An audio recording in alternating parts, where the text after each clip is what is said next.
Hey coucou! Je te souhaite la bienvenue sur Créatrice Power, le podcast entièrement dédié au développement de ton entreprise créative.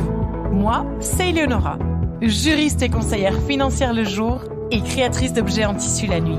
J'interviewe pour toi des femmes inspirées, inspirantes et ultra compétentes afin de te donner toutes les clés pour faire grandir ta marque et ton univers.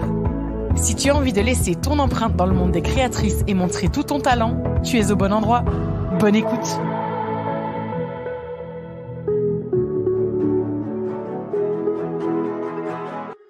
À mes copines et collègues créatrices, bonjour et bienvenue dans ce nouvel épisode de Créatrice Power. J'ai la grande chance de recevoir aujourd'hui une créatrice talentueuse et une femme incroyable. Il s'agit de Virginie des Trésors de Lison. Virginie, bonjour et bienvenue sur ce podcast. Je te remercie infiniment d'avoir accepté mon invitation. Tu es la femme derrière Les Trésors de Lison, une entreprise créative et artisanale dédiée à la restauration et la personnalisation de couverts et pièces anciennes chinées. Originaire du nord de la France et aussi un petit peu de Belgique, tu as tout plaqué pour te lancer dans cette nouvelle aventure et tu le fais avec brio. En moins de 3 ans, tu as réussi à te créer une communauté fidèle sur les réseaux, à collaborer avec plusieurs marques reconnues, à être vendue à l'étranger, à devenir partenaire 2023 Goemio, un guide gastronomique français très réputé, et tu es présente tous les étés dans ton pop-up. Alors, il y a évidemment plein d'autres choses que je pourrais dire, mais est-ce que j'ai fait un bon résumé ? C'était parfait. Et déjà, en tout premier, merci pour cette présentation et merci de m'avoir invitée. Nous donner la parole, c'est une trop chouette idée. Et puis, à force de se suivre sur les réseaux depuis quelques années, c'est toujours bien d'avoir un autre style d'échange avec quelqu'un. Donc, je suis trop contente et que ce soit avec toi. Eh bien, je suis ravie également et merci à toi. Merci vraiment à toi, c'est un vrai plaisir. Alors, pour se mettre dans le bain, je te propose de répondre à quelques questions rapides pour permettre à nos auditrices de découvrir un petit peu plus de Virginie. Est-ce que tu es prête ? Oui. Alors, es-tu du matin ou du soir ? Du soir, même de la nuit même. Alors, j'ai peut-être un indice pour la prochaine question. Est-ce que tu es plutôt thé, café ou cocktail ? Café. Je bois pas d'alcool à part dans les Mon Chéri. Ah, c'est vrai, on en avait discuté. Oui, voilà. Donc non, café. Lequel des 4 éléments te représente le plus ? L'eau, la terre, le feu ou l'air ? Bizarrement, c'est pas mon style astro et pourtant c'est plus le feu. La passion, c'est plus le feu. Quelle est la chanson qui te motive quand ça ne va pas ou ne ça va pas trop ? C'est pareil, là je vais pas être très objective. Une chanson de mon homme qui s'appelle Oh mon amour. Ah, on mettra son lien en description de l'épisode, comme ça on pourra la partager. Ah. Quelle est ta devise ou la citation qui te caractérise le mieux ? Le positif attire le positif. Eh bien, merci beaucoup. Merci Virginie. Je te propose maintenant de plonger dans ton histoire créative et de nous raconter la naissance de Les Trésors de Lison. C'est une très jolie histoire en plus. Alors en fait, c'était la genèse, c'était un concept que je connaissais déjà, parce que bien évidemment j'ai rien inventé. Et vers mes 38 ans, je suis tombée enceinte après des années de galère où on a essayé, ça prenait pas, des soucis, etc. Enfin, je tombe enceinte et je me dis mais comment je vais l'annoncer à Nice ? Et à l'époque, j'étais à La Réunion, j'étais partie avec quelques petites choses qui me tenaient à cœur, dont des couverts de ma grand-mère, et je faisais des bijoux, mais pour mon kiff perso, et j'ai gravé sur une cuillère, tu vas être papa, et il a eu un soir, et c'est comme ça qu'il a appris qu'il allait être papa. Donc ça, c'était la toute première cuillère. Wow. Et puis après, donc on a quitté La Réunion, on est revenu s'installer en France, en Normandie. Je cherchais du boulot et on commençait déjà, mon entourage proche, les cousins, les cousines, les copains, les copines, les copains, les copines, à me demander des cuillères. Il y a eu le Covid, Lison était bébé, je me voyais pas refaire de l'immobilier parce que je savais que c'était pas quelque chose, c'était plus dans mes projets de vie, et je me suis dit bon allez, je profite de mon chômage parce qu'on a cette chance-là et je me lance. Donc j'ai poinçonné des kilos et des kilos de cuillères pour m'entraîner. Et après je me suis lancée. J'ai lancé officiellement l'entreprise en janvier 2021, à l'anniversaire de Lison d'ailleurs. Et ça a vite pris. Oui. Et alors, une fois que tu te lances, qu'est-ce que tu mets en place pour faire connaître et grandir ta marque? Et maintenant que tu as un petit peu de recul, est-ce que tu peux aussi nous dire ce qui a fonctionné et ce qui n'a pas fonctionné? Alors, dans les premiers temps, et puis c'est une discussion que j'ai souvent avec justement des amis, des cousines qui veulent monter leur entreprise et qui me posent toujours la même question: comment t'as fait sur Insta au début? Parce que moi, j'ai vite eu conscience que ne pouvant pas avoir une boutique, Insta était une bonne vitrine et que je pense que c'était celle qu'il faut encore utiliser. Donc les premiers temps, en fait, je passais des nuits. Mais alors c'est aussi pour ça que je dis que je suis une femme de la nuit, mais pas avec les paillettes et les cocktails. Euh, Moi, je travaille une fois que ma compta, que tout est fait, la nuit en général entre minuit et 3 heures du matin. Alors moins maintenant ou pour d'autres choses, mais j'allais chez mes concurrentes, je regardais leurs clientes et j'allais voir ce qui se passait chez les clientes. Donc en fait, c'était essentiellement ça. En partant du constat que j'étais dans une espèce de pseudo-niche, qu'il fallait vraiment que j'essaie de cibler qui pourrait être intéressé par mes produits, et qu'en fait, la base, c'était d'aller voir ce qui se passait chez la concurrence et d'aller voir le type de clientèle, justement, qui pourrait être attirée par le même style de produit. Donc c'est comme ça que j'ai commencé. Donc moi, je conseille de faire ça, parce que dans la pratique, ça marche, et je pense que c'est vraiment une analyse de base, quoi, factuelle. Tu t'es fait en fait l'étude de ton client cible en allant directement voir chez les concurrentes, en fait, c'est ça? Exactement, exactement. Je trouvais que c'était le meilleur ratio honnête et objectif, quoi. C'est vrai. Donc les premiers temps, c'était ça, et ça a bien fonctionné, parce qu'à force d'aller voir, je pense qu'en fait c'est presque une logique, mais du coup, comme je m'intéressais au compte de ces clientes, elles, par curiosité, se disaient: mais qui s'intéresse à moi? Qui est-elle? Et elles tombaient sur ma page. Et comme elles aimaient déjà ce style de produit, bien évidemment que c'était plus facile de les attirer. Donc ça a commencé comme ça. Et puis après, la machine d'Insta, elle se met plus ou moins en route, quoi. Une fois qu'il y a des gens qui s'intéressent, le post ou le compte est montré à d'autres personnes dans le même style qui pourraient être intéressées. Là, c'est vraiment du statistique Insta, mais c'est ça aussi. Donc les premiers temps, ça a été ça. Et puis après, se faire connaître en local, mais comme toutes, des marchés, des choses comme ça. Mais très vite, j'ai aussi pensé aux influenceuses, où je me suis dit que là, il y avait une carte à jouer et qu'il fallait leur demander, en étant super honnête dès le début, parce que j'ai aussi conscience que de l'autre côté, c'est aussi un job pour elles. Donc souvent, elles se font... Et puis, on parlait pas encore des collaborations, etc., comme maintenant, avec les lois, mais je savais que c'était un job et qu'elles étaient payées, quoi. Donc là, c'était y aller en étant honnête, en disant que j'étais toute petite, que je démarrais, que j'avais conscience que je leur demandais un service, que je pouvais comprendre que ce serait non, parce que elles, c'est un taf. Donc il y en a plein qui m'ont répondu non, il y en a quelques-unes qui me répondaient oui, il y en a quelques-unes qui me répondaient oui et qui parlaient de moi, d'autres qui le faisaient pas. Et puis c'est pareil, ça a commencé à prendre doucement, doucement. Et puis ça, c'était vraiment les prémices. Très intéressant. Et dis-moi, est-ce qu'il y a des choses que tu as mises en place et qui, pour le coup, n'ont pas fonctionné? Eh ben oui, bizarrement, dans le même truc, il y a influenceuse et influenceuse. C'est pas. J'ai aussi beaucoup, beaucoup envoyé, et en termes, du coup, de cadeaux, des choses à des influenceuses qui me disaient oui, qui me donnaient leur adresse, qui étaient des fois même à plusieurs millions d'abonnés. Où là, on se dit bon moi j'avais l'impression de jouer ma vie, quoi. Quand je recevais la réponse au message sur Insta, mais j'étais folle pendant 2 jours. Ça m'obsédait. Ah, mais tu te rends compte? Elle a dit oui, mais tu te rends compte? Et puis on s'affole, et puis au final on envoie des fois des packaging entiers représentant peut-être, je sais pas, en valeur 300-400 €, pour qu'au final il se passe rien derrière. Et puis se rendre compte que oui, peut-être qu'il fallait creuser un peu plus sur l'influenceuse, et c'était peut-être pas celle-ci qu'il fallait prendre. Donc oui, le faire, ça marche, mais pas s'affoler comme moi j'ai fait, et le faire à tout va, avec tout le monde, pour tout. Et en fait, c'est comme la cible client, il y a aussi une cible d'influence. Et moi, je pensais que non, on envoyait à tout le monde tout le temps, beaucoup, ça allait marcher pour tout. Et en fait, non. Et tu en tires quoi, du coup, comme conclusion aujourd'hui de tout ça? Eh bien, être plus mesuré, moins misé sur ça, parce qu'il y a eu presque la première année, je me disais qu'en fait, j'avais eu l'impression que tout allait se passer comme ça. Qu'en fait, on était tellement dans l'influence que il suffisait d'en envoyer, puisque ça avait pris super bien, d'en envoyer à beaucoup, et ça marcherait. Et en fait, non. J'ai appris aussi qu'il fallait vraiment trier.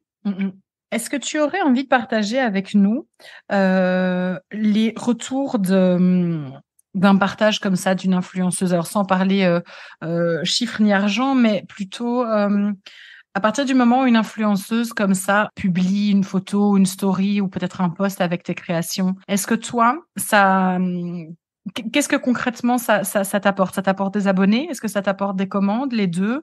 Rien? Les deux. Les deux. Les deux. Alors après, c'est pareil, ça dépend. Mhm. En ciblant des bonnes, ça m'a apporté et des abonnés tout de suite, beaucoup, et des commandes tout de suite. Oui, beaucoup, parce qu'à notre niveau, on est des petites, donc on peut vite dire beaucoup. Donc beaucoup, des commandes dans la durée. Mhm. J'ai eu des fois des personnes qui m'écrivaient sur Insta 6 mois après pour me dire ah mais je vous ai commandé quelque chose parce que je vous avais vu il y a quelques mois sur la story de un tel. Donc oui, ça fonctionne vraiment et c'est palpable tout de suite. Mhm. J'ai un souvenir de la toute première et qui était même pas une influenceuse, c'était à l'époque Karine Le Marchand. Oui, oui, oui. Et je me souviens, j'étais en marché de Noël, donc c'était mon tout premier. Ouais, ça devait être même non pas mon tout premier, je pleurais, là c'était le troisième, donc je pleurais pas, mais j'étais fatiguée. J'étais toute seule dans mon hôtel. J'avais même pas vu mon téléphone parce que j'avais passé la journée sur un marché en rentrant à 22h, donc je n'étais pas occupée de mon téléphone. Et là, je le voyais sonner, s'allumer. Le truc de commande s'affolait. Je me disais, mais qu'est-ce qui se passe? Pour en fait, après, comprendre que c'est parce que Karine Le Marchand avait parlé d'une de mes cuillères et que là, ça a été palpable, mais de suite, quoi. Waouh. Et ça, Donc, c'est la magie d'Instagram, hein. ben oui, oui. Et je sais que j'ai des créatrices avec qui je parle et qui me disent, ah mais non, mais moi, je vois pas. Pourquoi je le ferais? Elles peuvent commander.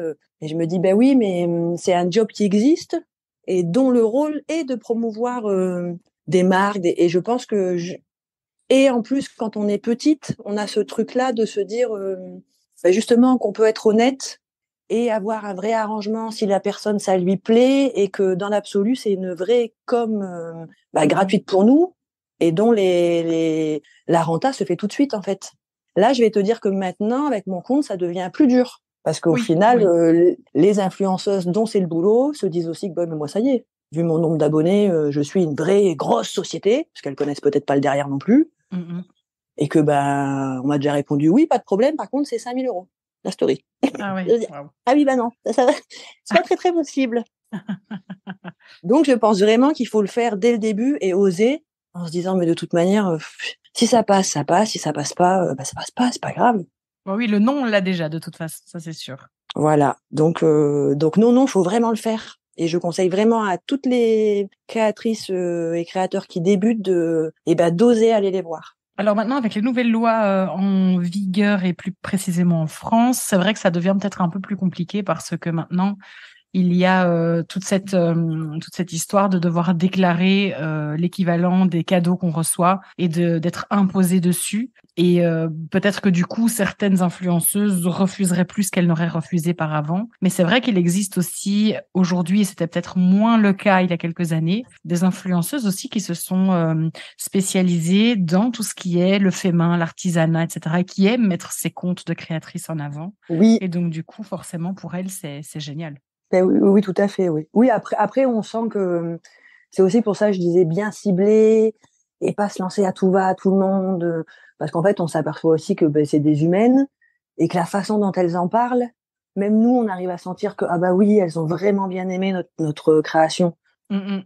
Oui, et l'impact ne sera pas le même, même si elle fait sa story, mais qu'elle ne semble elle-même pas y croire, ça risque Voilà, d'être moins vendeur, effectivement. exactement. Donc oui, il faut oser et encore plus quand on est petite, alors qu'on pense que c'est l'inverse, attendre d'être grosse pour. Et en fait, non, je pense que il vaut mieux oser quand on est petite, ouais. Mm, mm. Alors dis-moi, on sait très bien que l'entrepreneuriat n'est pas un long fleuve tranquille. D'ailleurs, l'entrepreneuriat créatif n'y échappe pas. Et j'aimerais aborder avec toi les obstacles auxquels ton entreprise a pu être confrontée depuis que tu t'es lancée. Alors, est-ce que tu en as rencontré? Et si oui, qu'est-ce que tu as rencontré comme obstacle et comment est-ce que tu as réussi à le ou les surmonter? Alors, comme obstacle, je dirais en premier concilier la vie pro et la vie perso, Mhm. parce que alors moi c'était pas l'image que j'avais, mais je m'aperçois que par contre quand je discute avec les gens, c'est encore l'image qu'ils ont, que c'est pas un vrai taf, qu'on fait un peu ça pour s'amuser et que bon pour eux tout n'est relatif qu'à la production.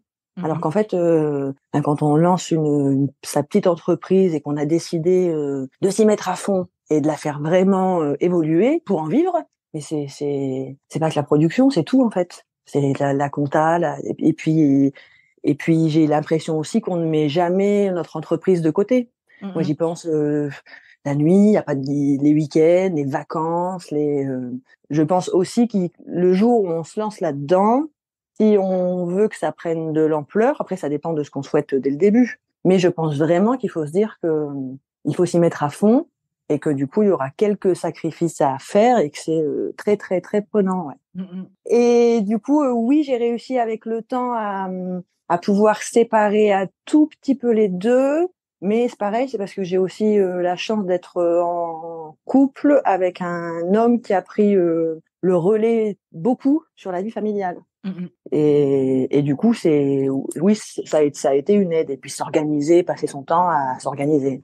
C'est fou parce que souvent, comme tu le disais, la vie d'entrepreneur, on se l'imagine plutôt en se disant, ben, on peut s'organiser comme on veut, on peut, et justement, on voit l'équilibre vie privée, vie pro comme étant un avantage quand on choisit d'être entrepreneur, mais en fait, c'est totalement faux parce que on a non seulement la création en tant que telle, mais comme tu dis, on a les 800 000 casquettes à côté à endosser. Et puis, ben, chaque minute qui n'est pas investie, entre guillemets, dans son entreprise, ben, ça peut très vite permettre ou ne pas permettre de créer un peu de stock en plus ou de passer du temps sur les réseaux, dans sa communication, dans sa stratégie. Donc, c'est ça qui est très ambivalent, je trouve. C'est que certaines vont te dire que l'entrepreneuriat, c'est plutôt un avantage pour l'équilibre vie privée, vie pro. Et puis, effectivement, la réalité ne montre pas toujours ça. Alors, je ne sais pas s'il y a une formule magique, mais non, en vrai, je pense pas. Ou pas à notre niveau de créatrice. Peut-être qu'après, effectivement, quand on passe un palier et que là, on arrive dans des tranches où on est une société avec du personnel, avec peut-être que oui, là, on rentre dans une espèce de pseudo mode salarial. Et encore, je suis même pas sûre parce que je crois que quand c'est notre bébé et qu'on a décidé qu'il fallait que ça marche, en fait, on a la tête tout le temps dedans. Donc oui, et comme tu dis, effectivement, c'est ambivalent parce que je croise encore des gens où on me dit ah non mais t'as de la chance, hein. En plus tu peux faire ce que tu veux. Et que c'est que ceux qui me connaissent, je leur dis mais si tu savais, je bosse plus qu'avant. J'ai jamais autant bossé. Et le pire, c'est que justement, comme je te disais aussi, je me suis lancée dedans aussi quand Lison était bébé en me disant c'est bien, comme ça j'aurai du temps pour elle. Bah non. Ah bon? Non, c'est pas possible, madame. Donc oui, faut vraiment prendre conscience que ça prend vraiment énormément de temps, mais que c'est trop bien. Bien sûr. Et dis-moi, Voilà. donc ça, c'est le premier obstacle qui te vient en tête. Est-ce qu'il y en a d'autres auxquels tu as été confronté ou c'est celui qui te semble être le plus significatif? Oui, alors non, c'est pas vraiment un obstacle, mais je pense que ça peut en être un. Toujours réfléchir à un plan. Après, c'est pareil, peut-être que ça rejoint ce que j'ai dit avant, mais toujours réfléchir à un plan B. Là, je me dis que l'obstacle en ce moment, c'est est-ce que je vais devoir renouveler et comment? J'y suis pas vraiment confrontée, mais je pense que ça va arriver, qu'à un moment donné, oui, l'obstacle, ça va être ça. Ça va être comment se renouveler et et avoir l'impression que t'es coincé dans un truc et qu'est-ce que je vais faire, quoi? Comment je vais combattre ça? Oui, bien sûr. Dis-moi, alors, ton quotidien actuel est très chargé. Ça, on l'entend et on le comprend tout à fait. Est-ce que tu peux nous décrire une journée type avec toi? Eh bien, je me réveille avec Lison et une fois qu'elle est partie à l'école, là j'attaque, donc c'est café. En même temps, j'écoute les infos de la veille, tes podcasts comme l'autre jour. Là, Merci. là, je me vide un peu la tête. J'attaque à l'atelier. Alors là, je te parle vraiment de mes journées types en ce moment, quand je suis dans des phases où les fins d'année approchent et que la production devient grandissante. Je commence à poinçonner, il est 9h30. Je m'arrête à 13h30. Là, je mange un truc sur le pouce. Je rattaque à 14h30 et je m'arrête à 6h30. Enfin, je m'arrête en production. Après, c'est le repas, Lison, tout ça. Et une fois qu'elle est au lit, à partir de 8h30, bah là, je rattaque la deuxième partie. Donc, c'est suivant la lumière et l'inspiration, bah, les photos, la compta, la com, les mails, l'à côté, quoi. d'à côté. Alors, dis-moi, vu l'expansion des Trésors de Lison et les journées que tu me décris, est-ce que tu as déjà pensé à agrandir l'équipe? Eh bien oui, en début d'année, ma petite sœur m'a rejoint. Parce que là, je m'étais rendu compte qu'en fait, je le savais déjà. Mais là, je commençais à me dire, je peux plus tout faire, c'est pas possible. Je peux pas produire, prospecter, répondre. À un moment donné, c'est plus possible. Ou il va y avoir quelque chose qui sera mal fait. Et c'est pas le but. Donc Fanny, ma petite sœur, m'a rejoint en début d'année et elle était chargée du développement de la marque. Donc la prospection auprès de concept store, elle a géré les partenariats justement avec des choses comme Go et Mio. Vraiment le développement de la marque en me disant bon bah comme ça moi je me garde les réseaux parce que ça prend beaucoup de temps et la production parce que c'est aussi le plus enfin là-dedans que le temps est consacré. Et au final, je pense que avec ma petite sœur, donc ça va devoir s'arrêter parce qu'en fait, je suis dans une espèce de palier un peu entre guillemets bâtard. Je pensais avoir du boulot pour deux, et puis dans le concret, on s'aperçoit que il n'y a pas assez pour deux. Il n'y a pas en fait, il n'y a pas assez pour deux. Ou alors on fait mal, il y a quelque chose qu'on fait mal, ou alors le développement fait qu'on peut pas s'en sortir financièrement toutes les deux. Donc du coup, eh bien malheureusement, je rétrécis. Je m'étais agrandie pendant 6 mois et je rétrécis et je redeviens toute seule pour gérer tout. Et après, du coup, ça va me demander une autre organisation ou trouver un autre système. Mais comme je te disais tout à l'heure, en fait, voilà, encore un obstacle. L'organisation perpétuelle. Peut-être déléguer des tâches plus ponctuelles, tu vois, avec des freelances ou des personnes. Après, je comprends hein, l'idée de travailler en famille, c'est toujours beaucoup plus. C'est chargé de symbolique, de sens. C'est une belle signification. Oui. Mais c'est vrai que peut-être se débarrasser entre guillemets des tâches chronophages qui sont pas tellement épanouissantes que ça. Peut-être trouver quelqu'un qui peut assister et t'aider ponctuellement, plutôt que de déléguer une personne entière à temps plein. C'est ça, je suis en train de réfléchir à ça. Alors j'ai déjà fait un saut puisque par exemple j'avais testé avec un photographe, parce que c'est pareil, surtout quand c'est pas le domaine quoi. Une fois qu'on parle de promotion et de communication et qu'on a des objets à vendre, c'est perpétuellement faire des photos. Et moi c'est pas mon métier, donc c'est pas terrible. Donc c'est pour avoir une photo potable, faut que tu en fasses 15. Ça demande de la mise en scène, de la lumière, enfin des trucs qui moi me dépassent. Donc j'avais réussi à m'en sortir, mais je m'étais dit peut-être que ce truc-là qui me prend du temps et dans lequel en plus je m'éclate pas spécialement, je pourrais peut-être demander à quelqu'un. Donc j'ai déjà fait un essai avec une personne. Là je refais pareil des photos avec un pro et je vais voir si je m'aperçois qu'effectivement moi c'est un gain de temps et que oui l'argent que je donne d'un côté je le récupère en temps de l'autre. Oui je pense que déjà ce domaine-là j'ai peut-être essayé de le déléguer. Voilà, déléguer, c'était le mot que je cherchais. Alors, on a parlé d'obstacles, mais moi, j'ai aussi envie d'évoquer avec toi les belles choses en demandant quelle est ou quelles sont tes plus grandes fiertés avec les Trésors de Lison. Eh bien, de base, c'est quand j'ai envoyé une cuillère à quelqu'un, et c'est souvent le même style de cuillère. Et alors certainement que parce que moi, ça me touche encore plus parce qu'elle me rappelle la première. Mais j'adore les retours de tu vas être papa, tu vas être mamie, tu vas être papy, me dire que j'ai participé à un petit bout d'histoire personnelle et puis un truc de dingue quoi. Dans sa vie, on se rappelle je pense que on se rappelle quand on a su qu'on était enceinte, comment on l'a annoncé. Donc moi c'est ça. C'est le retour des gens quand ils ont reçu une cuillère et que ça les a marqués. Les gens prennent la peine de te revenir après avoir reçu tes créations? Oui, beaucoup, tout le temps, j'adore. C'est génial, c'est génial. Ah oui, ouais, je trouve ça, oui, j'adore. Et puis qu'ils reviennent. Là, au bout de 3 ans, il y en a qui a eu l'annonce du premier bébé. Et puis là, il y a quelques mois, c'était il m'en faudra une deuxième, c'est un deuxième bébé. Je me dis, oh là là, c'est trop bien. Et puis ce truc aussi de transmission, où je me dis en plus, si c'est comme moi, je le vois, j'imagine que le petit, dans 10 ans, il saura que cette cuillère-là, elle a un goût particulier. Et la cuillère, vu qu'elle a déjà fait 80 ans, elle sera encore là dans 80 ans. Et je trouve ce truc de transmission dingue. J'adore. C'est fort, c'est très fort. Oui. Dis-moi un petit peu, tu fais partie de ces créatrices qui décrochent des collaborations incroyables ou des partenariats incroyables. Est-ce que tu pourrais nous raconter comment ça se passe? Comment est-ce que ça se conclut? Comment est-ce qu'une négociation se mène ou une discussion? Et puis, comment est-ce que ça aboutit? Et puis, comment est-ce qu'on se sent après avoir réussi à décrocher ça? Est-ce que tu pourrais nous raconter les coulisses de tout ça? Eh bien, oui. J'ai eu la chance de bosser avec une belle marque là que j'ai en tête. Et en fait, j'ai été contactée. Et il y a ce alors les premières fois, je me suis dit non mais c'est pas vrai en fait. C'est quelqu'un qui m'écrit avec cette adresse-là, mais en fait c'est pas cette personne-là.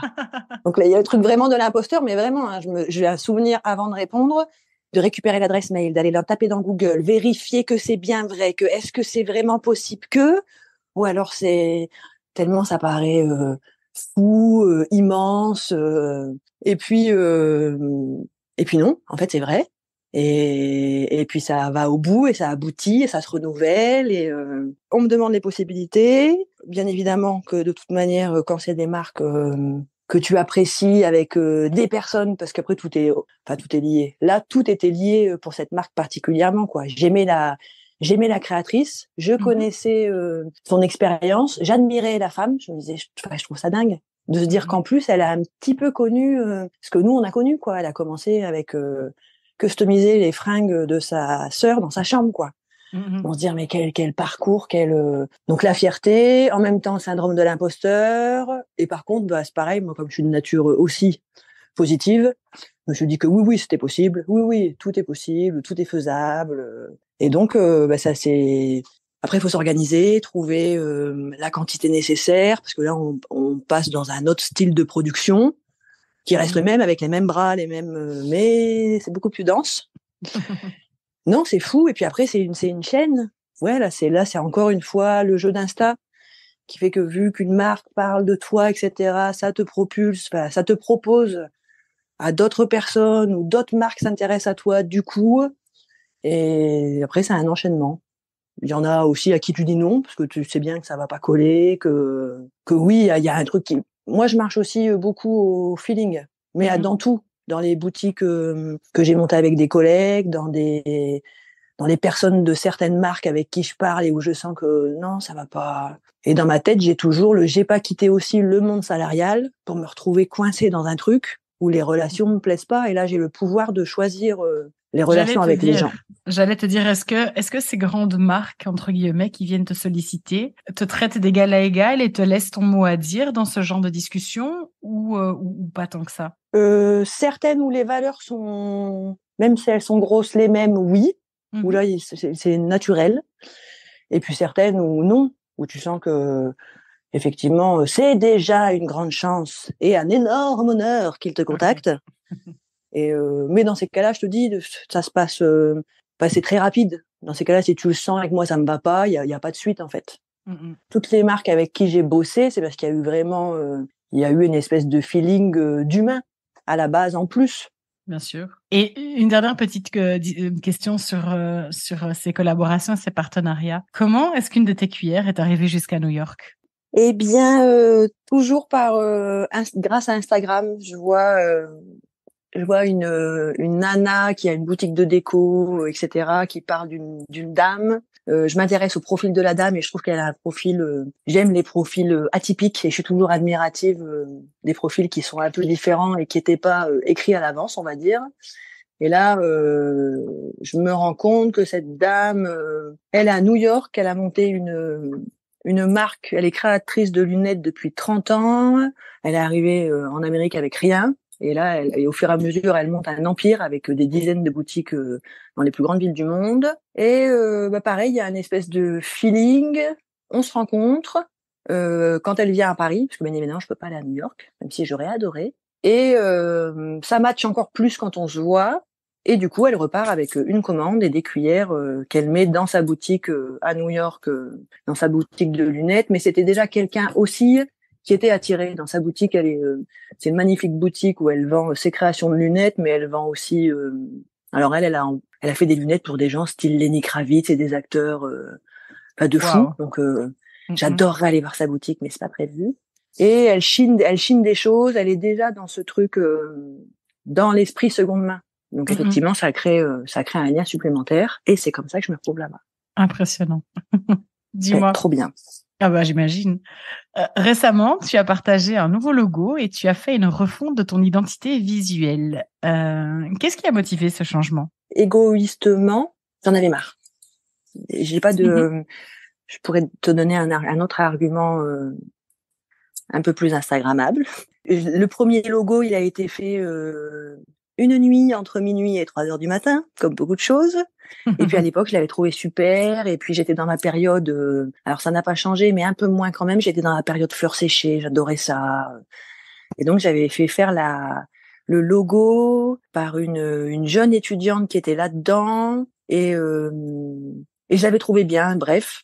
Et puis je me suis réveillée un jour, il y a quelques mois, en ayant marre en fait. En me disant que j'en avais marre de ces fleurs, j'en avais marre de cette cuillère et que je voulais partir dans un truc plus simple. Et c'est comme ça qu'est venu un nouveau logo avec une nouvelle typo et cette fameuse cuillère qui a été retirée. Et à fond dedans, j'étais contente. Et puis c'est comme tout. Et puis après, je le partage sur les réseaux. Je doute parce que beaucoup me répondent qu'ils préfèrent l'ancien, parce que du coup, quand ils me recherchent, la cuillère, c'est plus identifiable tout de suite.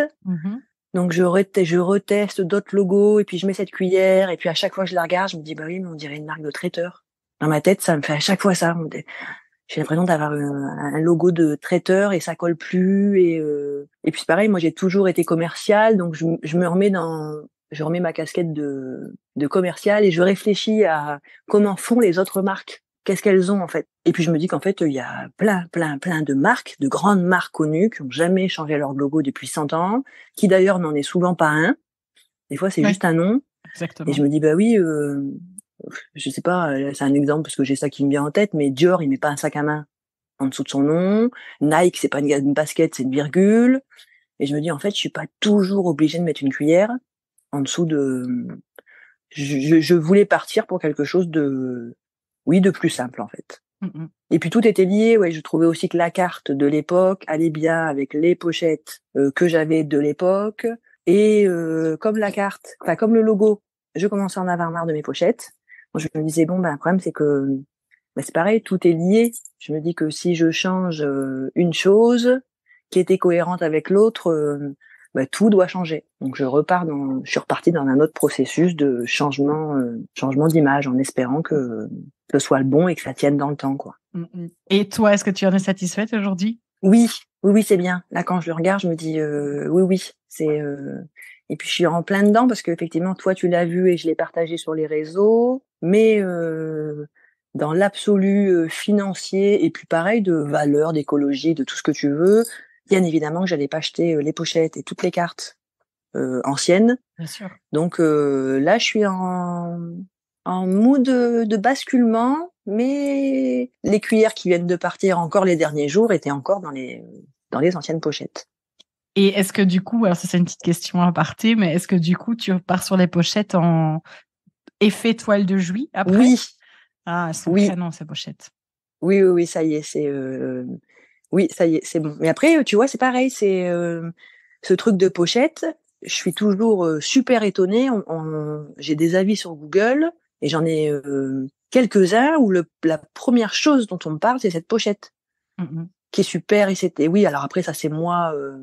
Je trouve que c'est la première chose qu'on voit. Mais c'est pareil, ça a été difficile de se dire bah oui, mais alors moi j'ai envie de changer de pochette. Moi j'en ai marre. Mais est-ce que ça va suivre derrière, quoi? Parce qu'on me parle tellement de cette pochette que, mais je me dis, je peux pas non plus.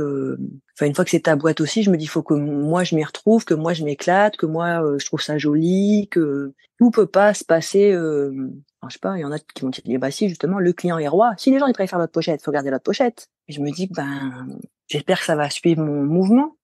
Et que les gens vont autant aimer que la première ou autant aimer que moi et qu'ils seront pas déçus quand ils verront la nouvelle dans l'enveloppe. On verra. Alors de toute façon, l'humain a tendance à préférer ce qu'il y avait avant, mais à s'habituer à ce qui arrive après. Donc tu sais, c'est une question de transition, comme tu dis.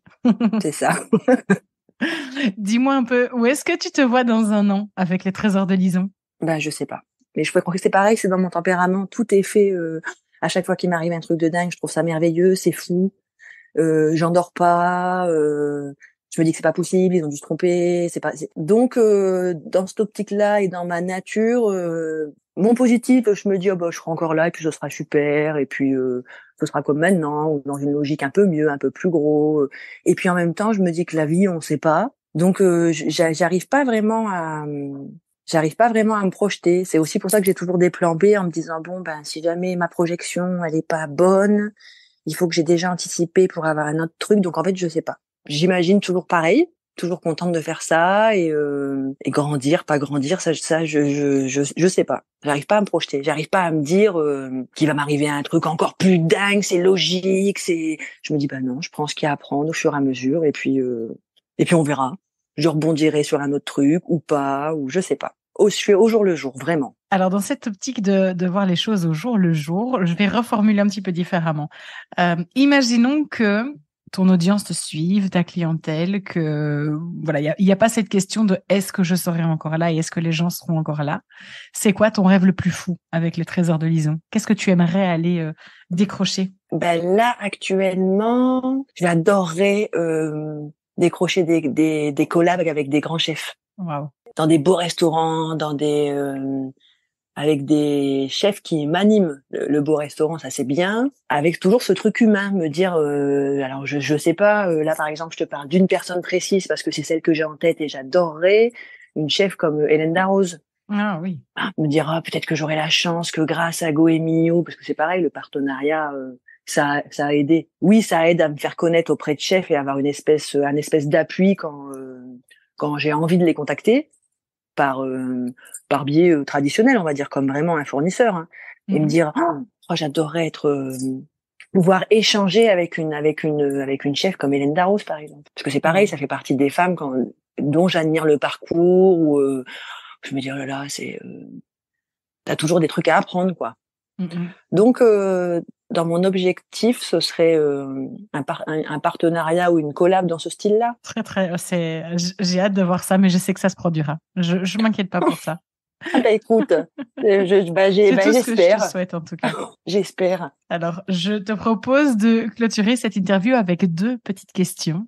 La première, alors je sais que tu as déjà donné un conseil en début d'interview, mais est-ce que tu aurais un autre conseil ou est-ce que tu maintiens celui-là que tu donnerais à une copine créatrice qui souhaite se lancer ou qui a du mal à faire décoller son entreprise ou alors qui stagne ou simplement qui veut la faire grandir? Quel serait ton conseil à toi? Bah oui, effectivement, j'aime répéter que si on n'a pas une boutique en dur pour être connu en local et qu'on reste sur pour se faire connaître, j'utiliserai Insta parce que je pense réellement que c'est le meilleur outil et j'irai voir ce qui se passe chez la concurrence, mais pas avec un esprit revanche. Bon, il y a plein de concurrents, c'est vrai que je l'ai pas dit avant, mais que j'admire. Je me dis mais parce que je sais le travail que ça a donné derrière, qu'elles soient arrivées dans la bonne période d'Insta ou pas. Enfin, on connaît les derrière, donc on sait aussi que celles qui réussissent, on sait ce qu'elles ont dû donner ou le taf qu'elles ont dû fournir. Oui, aller voir ce qui se passe chez les concurrentes et se renseigner essayer de se renseigner le plus sur sa vraie cible pour vraiment se faire connaître. Merci. Et alors, je termine avec cette question. Je te demande si tu partagerais avec moi le nom d'une créatrice ou d'une personne du monde de la création que tu me recommanderais d'interviewer dans un épisode du podcast. Pour avoir écouté tes épisodes précédents, j'imaginais bien cette question. Mais le problème, c'est que du coup, je me suis dit, oh là là, moi, je suis la fille de la pizza, je vais prendre celle-là, mais alors vous retirez ça et vous rajoutez ça. Et là, je me suis dit, une créatrice? C'est rude, quoi. Alors, j'en ai 3, mais est-ce que je dois dire 3 ou je dois vraiment choisir d'une des 3? Parce que c'est vraiment tout différent. Je ne veux pas te mettre mal à l'aise. Donc, si tu souhaites en partager 3, tu es la bienvenue. Sinon, dis-toi que tu ne vas pas me dire ta préférée, potentiellement, oui, mais celle qui a peut-être, de par ce qu'elle traverse pour le moment, de ce qu'elle a traversé ou de l'étape de son entreprise créative à laquelle elle est arrivée, aurait des choses intéressantes à partager avec les autres créatrices. Donc je te dirais pour ce qu'elle fait, pour l'humaine, etc. Julie de chez Forever Green Family, qui est une marque de zéro déchet, mais tout est beau, la personne est belle, les créations sont belles. Mais le problème c'est que c'est pareil, c'est que je te donne des noms, mais en fait j'en ai 50 000 en tête. Mais Après, pour les parcours un peu atypiques en créatrice, Amélie de Rift, qui fait du cuir et qui était une ancienne juriste et qui a tout plaqué pour refaire un CAP maroquinerie et se lancer là-dedans. Et puis là, on rentre dans une autre dimension, mais on en a brièvement parlé à demi-mot, mais qui a aussi commencé comme ça. C'est la fondatrice Morgane de la marque Cézanne, qu'on connaît ou qu'on connaît pas, mais qui a commencé en tant que petite créatrice pour finir à ce qu'on sait d'elle. Donc voilà, trois créatrices différentes à des niveaux différents, mais qui sont inspirantes et qui auront certainement des choses à raconter. J'en doute pas un instant. Je te remercie infiniment pour ce partage. Les invitations sont lancées. Et Virginie, merci infiniment à toi pour avoir partagé ton histoire, tes conseils de ton entreprise créative. J'invite les auditrices de Creatrice Power à aller découvrir ton travail sur les réseaux et sur ton site internet. Tout ça se trouvera en description de l'épisode, donc n'hésitez surtout pas. Le travail de Virginie est vraiment incroyable. Merci à toi, merci pour cette interview, de nous laisser l'antenne, de ta gentillesse, de ta bienveillance. Et j'avais un peu peur quand je l'ai fait, et en fait, ça s'est trop bien passé. Eh ben, c'est le plus beau compliment que tu puisses me faire. Je suis ravie, vraiment. Oh, merci à toi. Merci Virginie. Merci infiniment d'avoir écouté cet épisode de Creatrice Power. J'espère qu'il t'a apporté inspiration, connaissances et de quoi nourrir ta réflexion pour faire grandir ton entreprise créative et ta marque. N'hésite pas à noter cet épisode sur ta plateforme d'écoute préférée et à le partager sur les réseaux sociaux. Cela me permettra de grandir avec toi et de fournir toujours plus de contenu de qualité.